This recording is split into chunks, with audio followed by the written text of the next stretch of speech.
Before we get into today's edition of Just the Truth, Mike Lindell sent me a note yesterday. He has a special for the 6-piece towel set, $25 when you use promo code Joey. Just go to mypillow.com, use promo code Joey. You'll get the $25 offer on the 6-piece towel set, and I promise you, these will be the most comfortable, the most absorbent towels that you own. mypillow.com, use promo code Joey. Get the 6-piece towel set for just $25. Thanks for joining me in the PhD Weight Loss and Nutrition Studio. To lose weight for the last time, visit myphdweightloss.com. With Hurricane Helene's death toll nearing 160, searchers have widened their search area using helicopters to get past washed-out bridges and hiking through wilderness to reach isolated homes, particularly in the western North Carolina area. President Joe Biden visited the Carolinas yesterday, landing at GSP in an afternoon and touring the area via helicopter with other elected officials. Vice President Kamala Harris is facing renewed criticism after an unearthed 2016 interview revealed she sidestepped answering a direct question on whether athletes should stand for the national anthem. Looks like we're going to have that debate once again. And as promised during this week's debate, Senator JD Vance provided the sources for his immigration-related housing costs that the CBS moderator challenged him on. You're going to be interested to hear this. Finally, swing state voters say they received mail-in ballots for relatives who died and in some cases had moved away. I told you we'd be back. And ye shall know the truth, and the truth shall make you free. It's Joey Hudson. I wanted to name it the Joey Hudson bill, but, they don't allow you to put names on bills. But I wanted to call it the Joey Hudson bill because I know that one's been near and dear to you for a number of years. That's how it's done. Let your voice be heard. And the truth shall set you free. Here's Joey Hudson. Quick update on Hurricane Helene as we are coming up on a week soon when this horrific storm hit the Carolinas as it worked its way from Florida up through Georgia. Governor Henry McMaster yesterday said that Tropical Storm Helene had brought the most deaths from a tropical storm in South Carolina and will cost billions of dollars in damage repair. Helene's damage has caused 39 people's deaths in South Carolina alone, making it one of the deadliest storms to hit the Palmetto State. Governor McMaster and several other officials met with President Joe Biden, who was in the area to assess damage yesterday.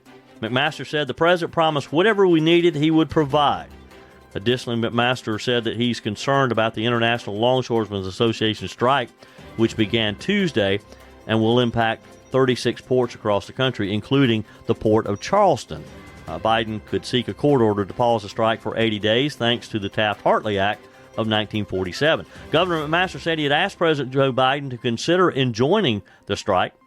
He said 1 in 10 South Carolinians will be impacted by the port's closures and that the state can't handle 2 disasters at one time. McMaster went on to say the longer it lasts, the worse it'll get. And he's right.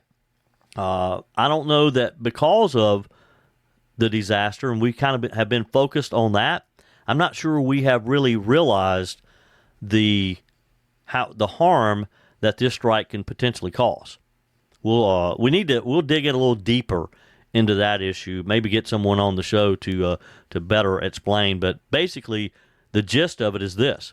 Presently, the dock workers are paid anywhere from $81,000 to $200,000 a year.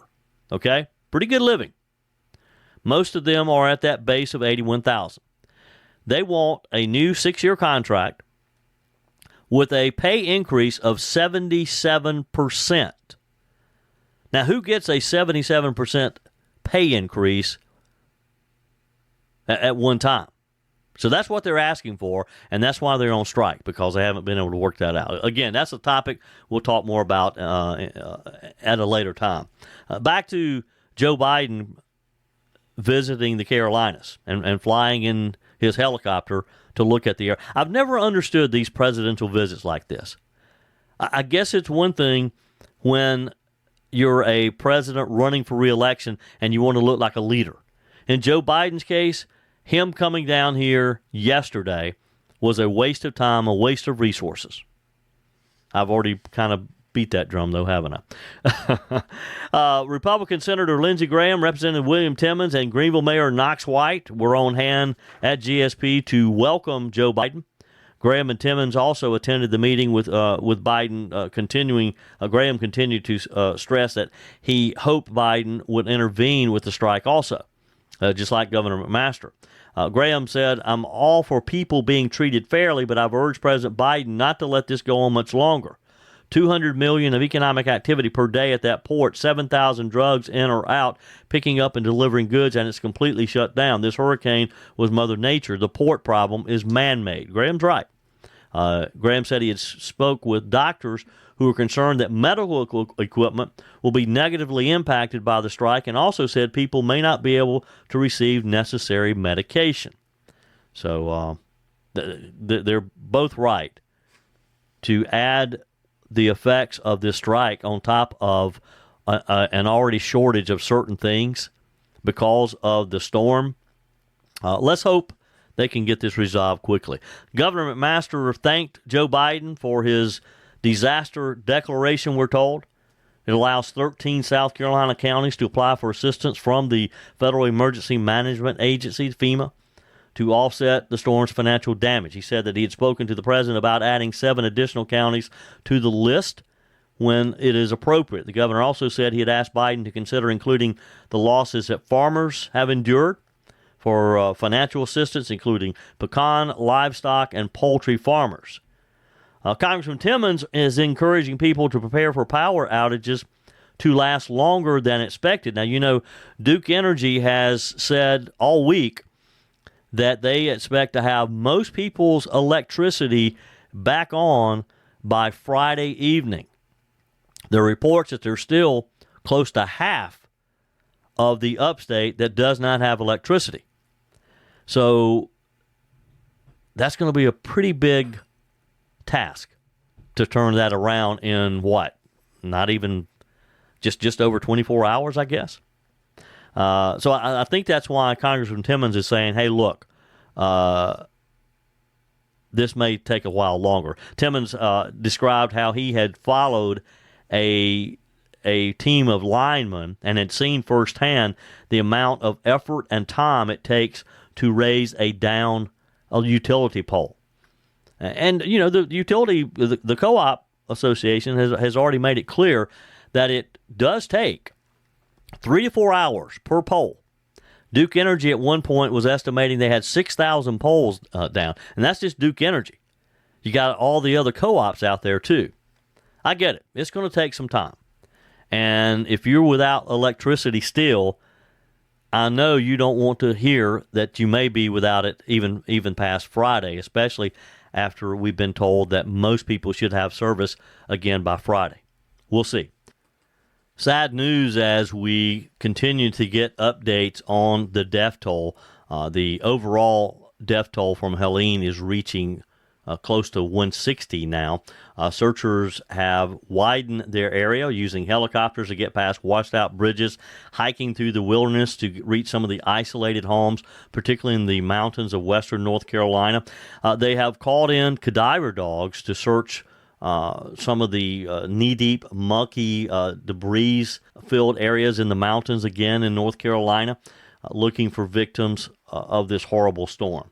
So, again, this is coming just days after the storm carved a deadly and destructive path through the southeast. Secretary of State Mark Hammond also encouraged residents to be cautious when making financial donations.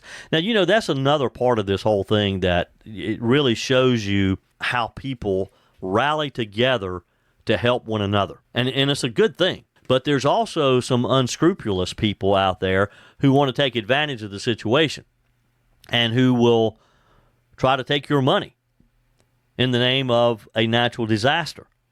So the Secretary of State, who, of course, is the regulator over nonprofits and charities like this, is encouraging you to use an app called Give Smart SC, which allows you to look further into an organization before you donate. He said in his statement, you can go into the app, see if they're registered, see how much they raise, see how much goes to their program, see how much they spend on fundraising. All that information is right there at your fingertips, Mr. Hammond said. And again, not to discourage you from helping others, and it's really just a great thing to see how generous South Carolinians can be even those who are hurting themselves, but always recognize that they can help others still. But still, you just have to be careful. A lot of great organizations out there doing things for others. A lot of great nonprofits providing food, shelter, hot showers. Just go to 989word.com, 989word.com, and we have a full web page of resources for you.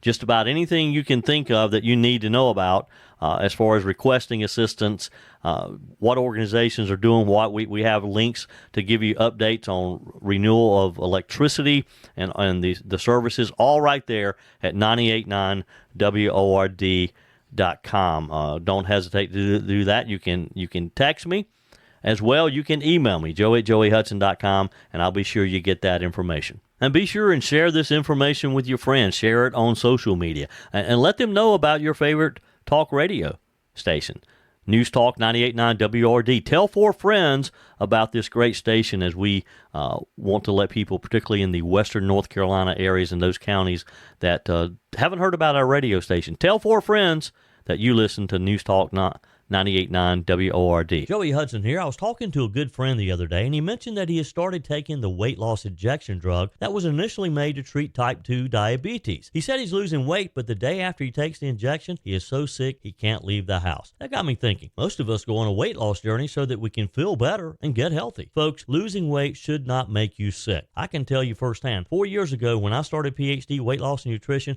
I was never hungry or agitated. I never felt sick. In fact, I felt great the very first week. The PhD side effects are better sleep, more energy, smaller clothes, and a general sense of well-being. Getting healthy should not make you sick, and it shouldn't make you dependent on a drug either. Simply put, PhD is freedom. You will not be dependent on a drug because there are no drugs. You'll learn to eat for your body, and you won't gain the weight back. They have a lifetime maintenance program, and PhD teaches you to trust yourself and your knowledge. Call them today, 864-252-4925. Find them online at myphdweightloss.com. That's 864-252-4925. Senator JD Vance made good on his promise. Let's see how much the media, CBS in particular, covers it. Senator Vance followed through on his promise to cite the source of a claim that he had made about immigration driving up U.S. housing costs. This during CBS News vice presidential debate on Tuesday night.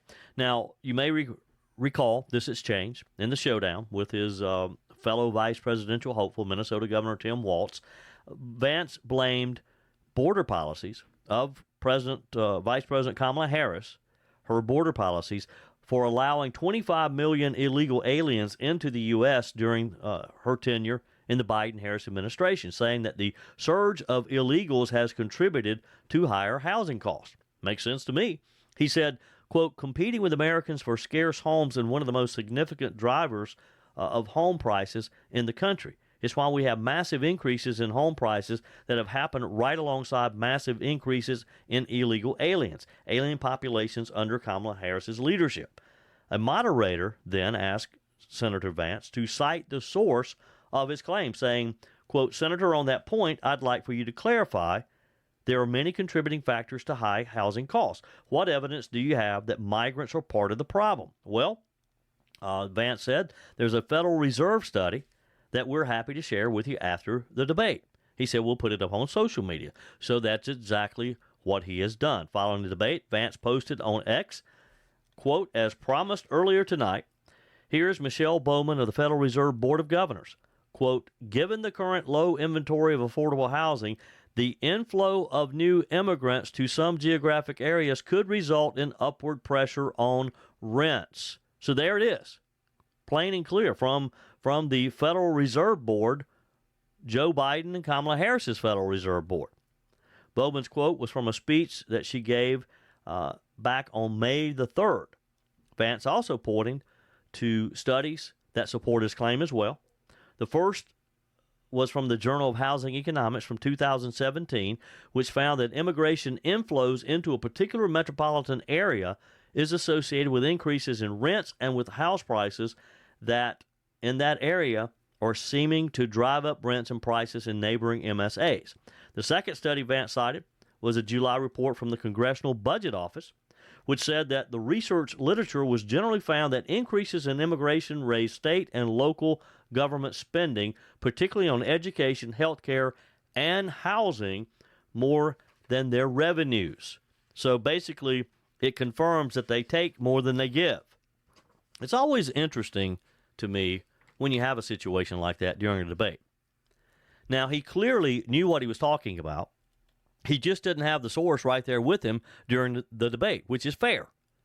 You can't have all of these details in your mind. But he knew that there was that he had a source that would support his claim.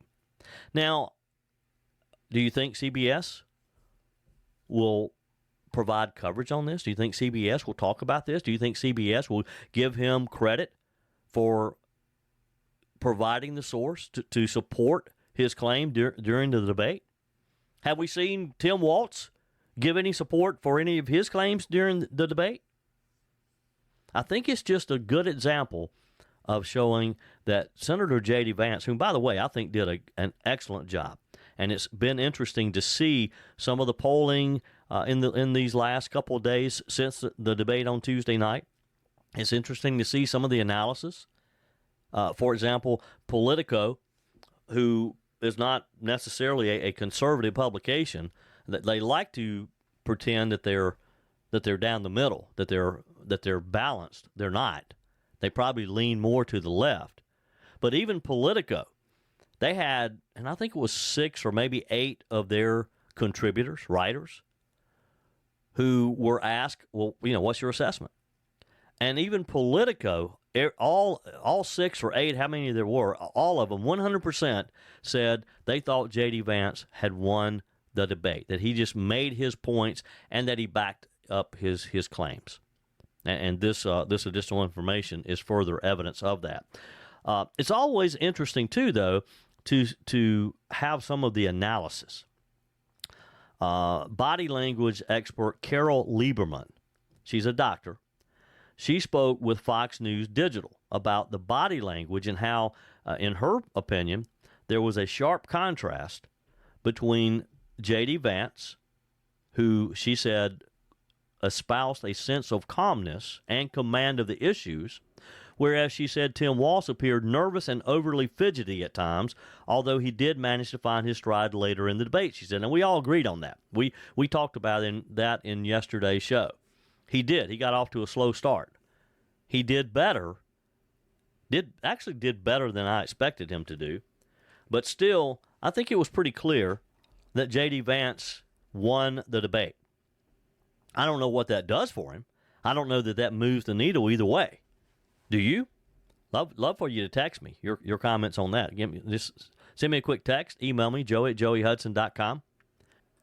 You can leave me a voice message on the MyPillow message line, 864-477-JOEY, 864-477-5639. I always use promo code Joey when you go to MyPillow.com and take advantage of the great savings that Mike Lindell offers all of you talk radio listeners. But I'd love to hear from you. What your overall analysis is of the results of the debate this week, and do you think it makes a difference? Does a vice presidential debate change how someone might particularly vote in a presidential race? But back to this body language expert. She said J.D. Vance came across as being very steady, like you can kind of see him as a captain of the ship, and he wasn't too stiff, but you knew what you were going to get. Each time he seemed sure of himself, and so you felt like you would be safe with him. He gave an air of stability. You agree? Did J.D. Vance have that steadiness, that confidence that makes you feel safe if, in fact, he were not only to become vice president, but as you know, our thoughts are, what if he becomes president, right? She says Tim Walz, on the other hand, was very nervous, had body language signs of lying. His body language was discordant with what he was saying. It was like too much. It made you feel exhausted and scared. You agree? Love to hear from you. Send me a quick text. Email me, joey@joeyhudson.com. Speaking of the Furman Ford text line, it's never been more important to support locally run businesses owned by people who actually live here in the upstate. let me take a minute to talk with you about our friends at Furman Ford. If you're looking for a new vehicle, maybe a great pre-owned vehicle, one you can trust, or maybe you're looking to order that special vehicle. Either way, if you want a new one, a brand new one, or a pre-owned that you can trust, the folks at Furman Ford, they're there to help you. Their name is on the sign because their name is on the line, because every single transaction is important to them. Jim Furman, Matthew Furman. They do business the right way.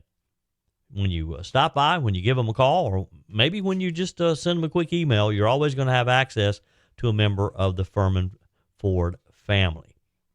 And by the way, they also offer great service, and you're not going to have to wait weeks and weeks to get it done. And you do not have had to purchase your vehicle at Furman Ford. Doesn't even have to be a Ford. They service all makes and models. Visit my friends at Furman Ford online at furmanford.com, furmanford.com.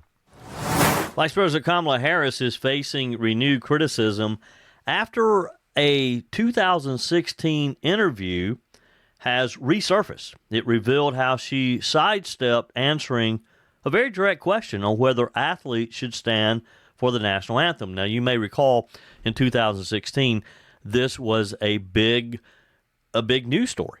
You had Colin Kaepernick and other athletes who were refusing to stand for our national anthem, and in some cases, as Kaepernick did, literally taking a knee to express their dissatisfaction with this great country we live in, I guess.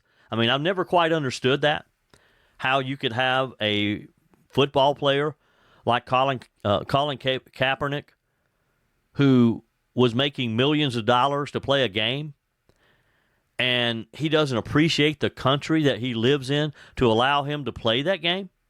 Of course, he's paid the ultimate price for that because he hasn't worked since then. And I'll be very disappointed in the NFL if he ever works again. So you had that going on, and, you know, that was what a lot of people were talking about. And the country was very divided on the issue. A majority of Americans didn't quite understand how these athletes would be objecting to our national anthem. But there were some on the left who had brainwashed these athletes into believing that they were being discriminated against and that we shouldn't be proud of our country because of some of the dark times in our nation's history, which there have been dark times. No one's denying that. There are things that as Americans we're not necessarily proud of. But still, overall, we live in the greatest country on earth still.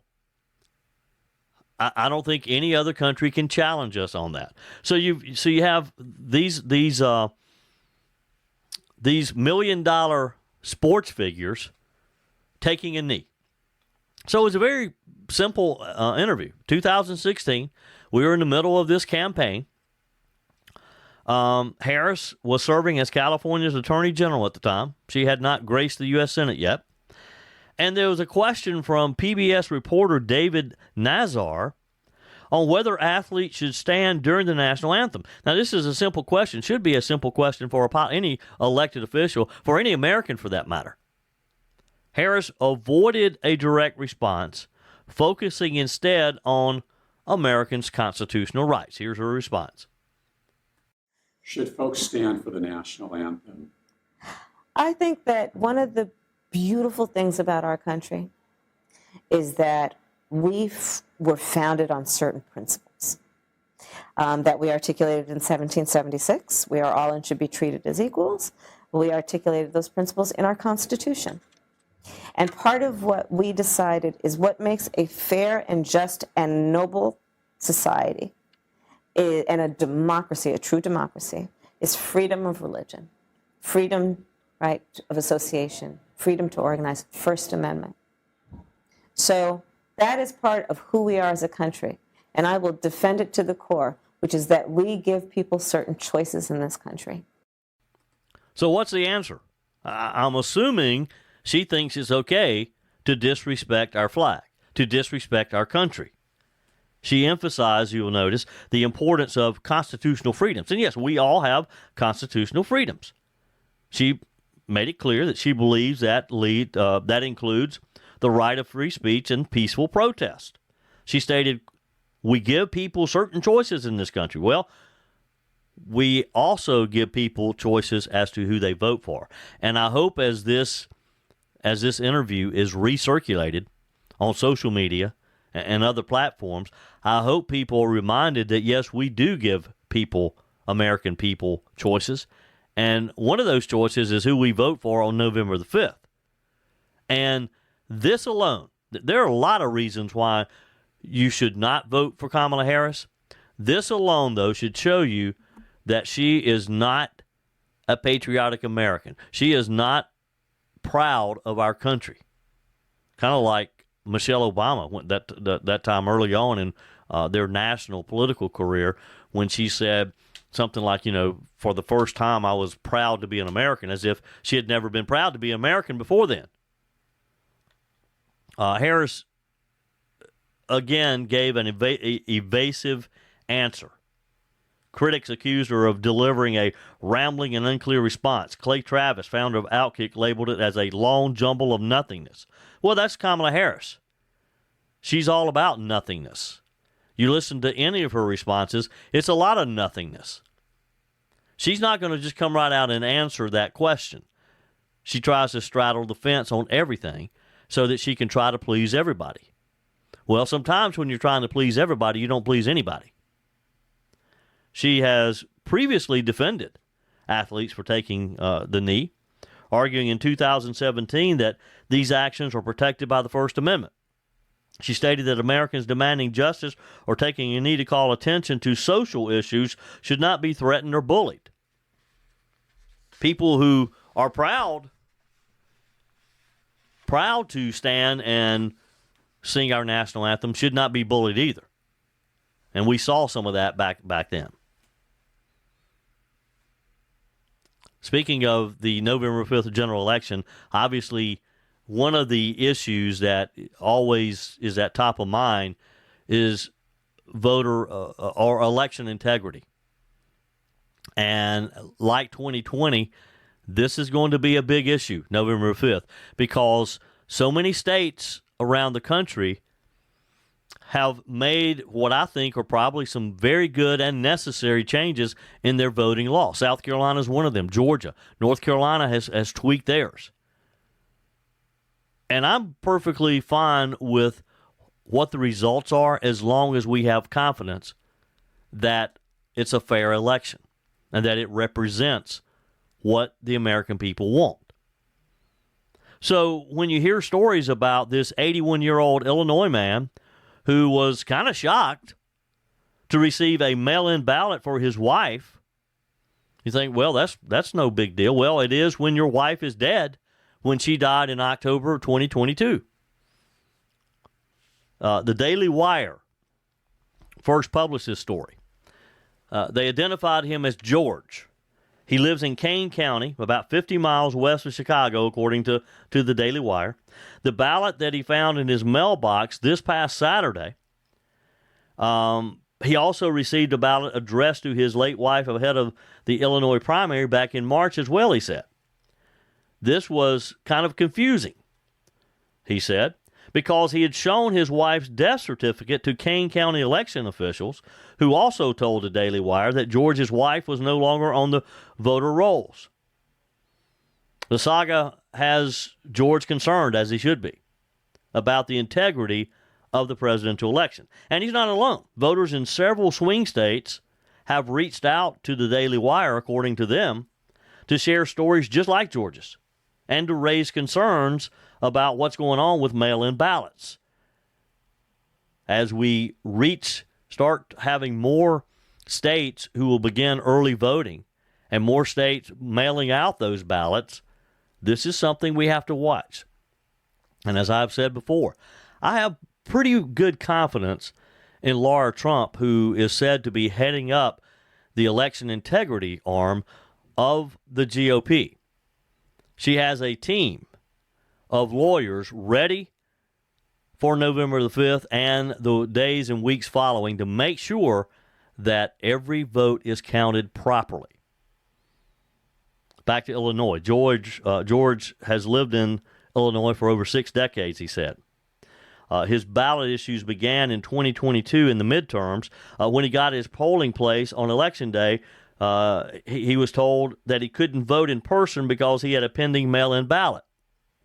In the end, George said he had to go home, pick up his mail-in ballot, which he hadn't used, and take it in to get it voided.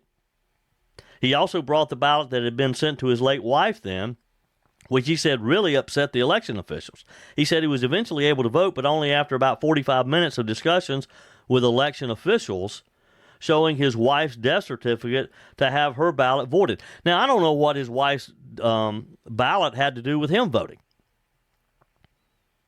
Illinois law allows voters to request permanent mail-in vote status for both primary and general elections, according to the Daily Wire. But George says he never signed up to get a mail-in ballot and always votes in person, which I agree with. Again, if you've listened to me for any length of time, you know I think you should vote in person. And so many states now, kudos to those who don't allow mail-in ballots unless you're in the military and you're out of the country, or you can't physically make it to a poll and you gotta show something to prove that. Otherwise, you have to participate in early voting.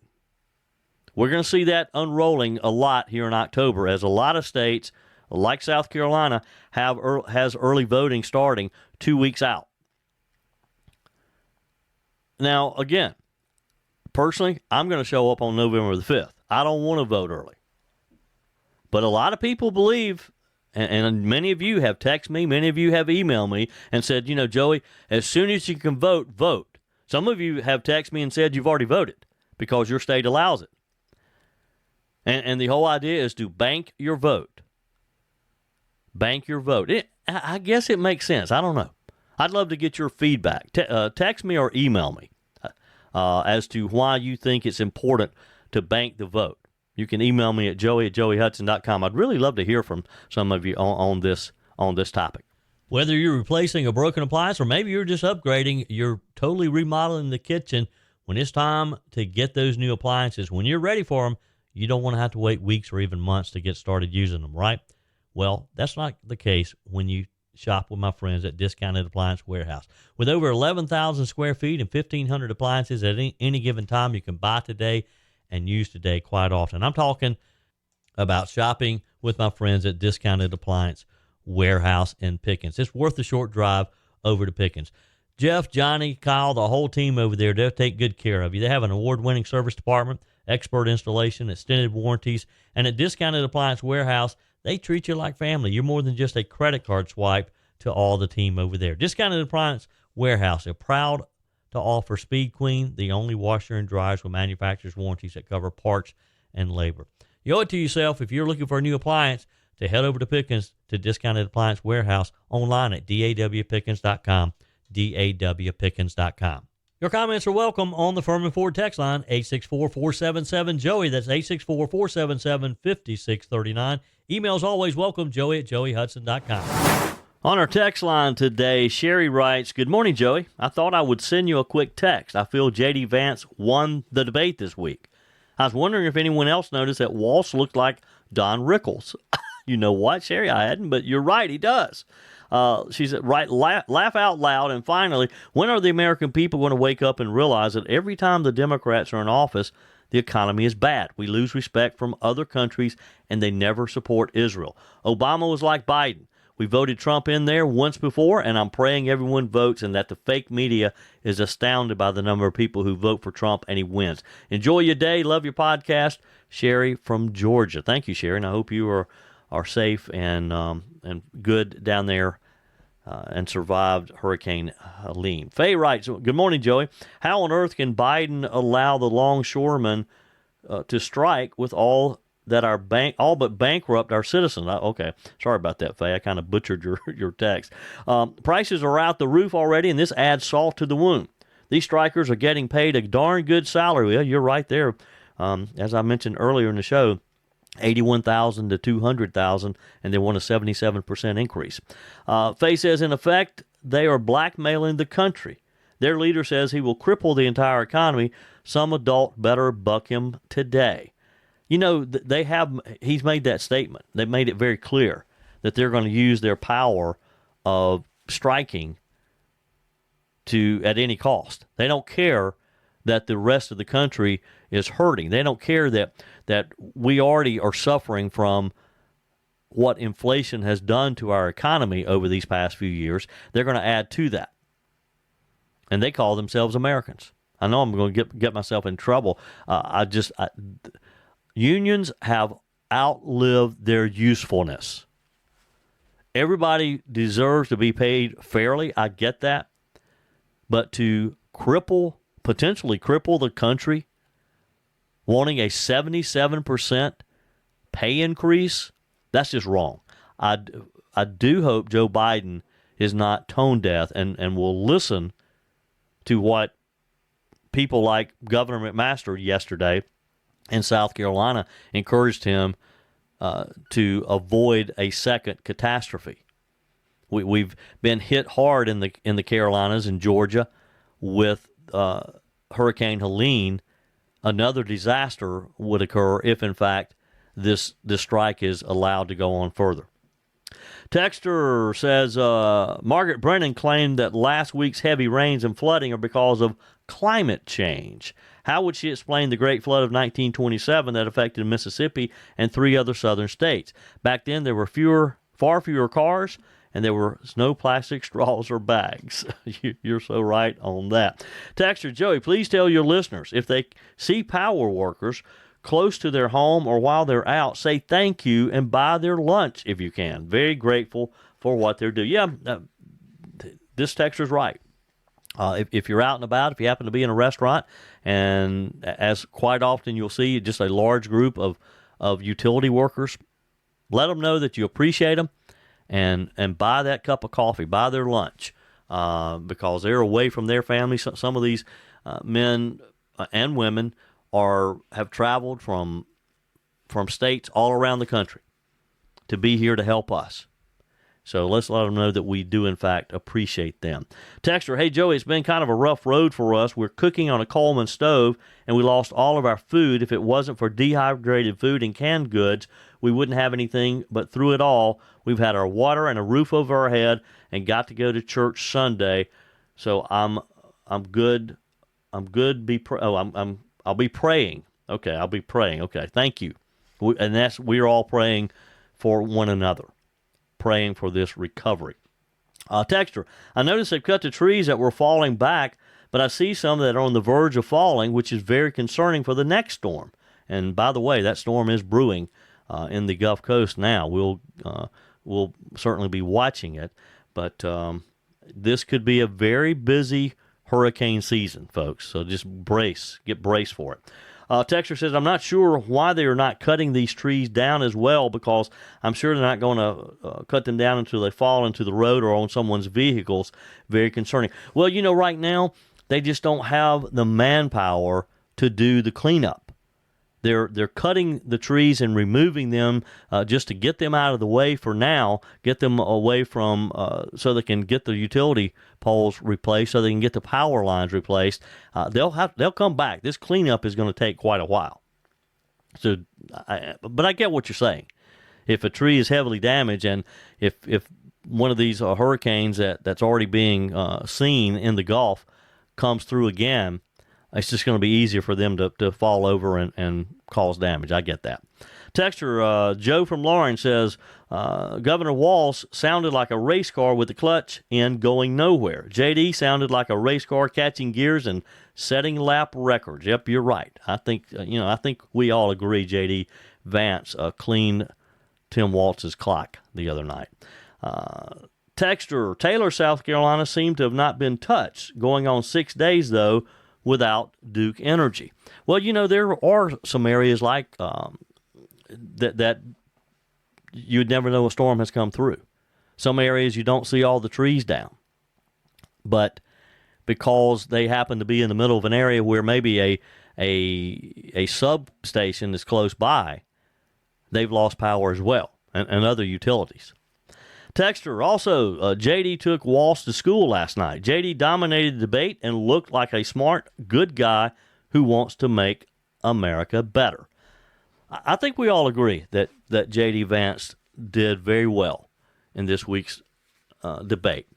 Whether it'll change anyone's mind, I honestly don't know. I don't think it hurt anything. I do think that Governor Walsh just once again kind of reinforced his goofiness.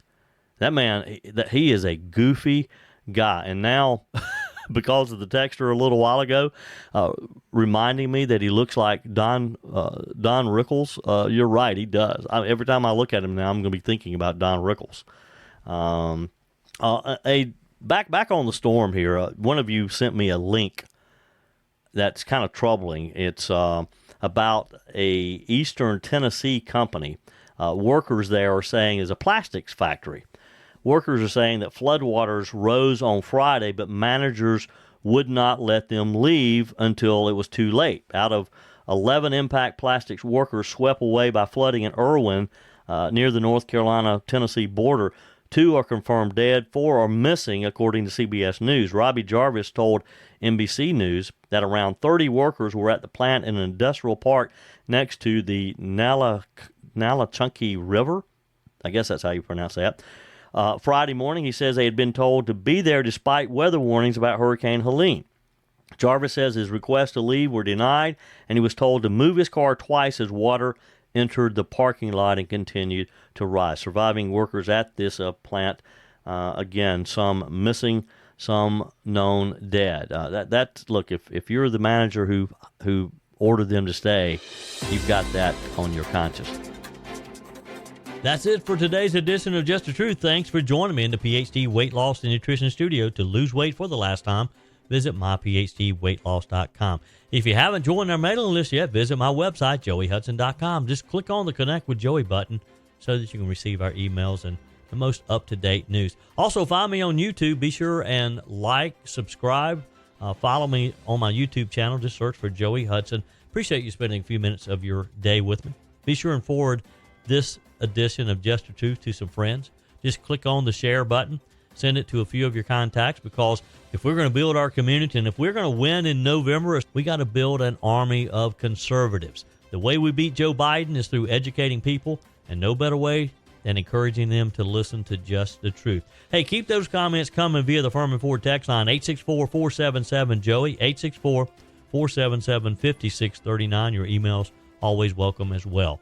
Joey@joeyhudson.com. Don't forget to take advantage of the MyPillow special, $25 for the My Towels 6-piece towel set when you use promo code Joey. Just go to MyPillow.com. Always use promo code Joey.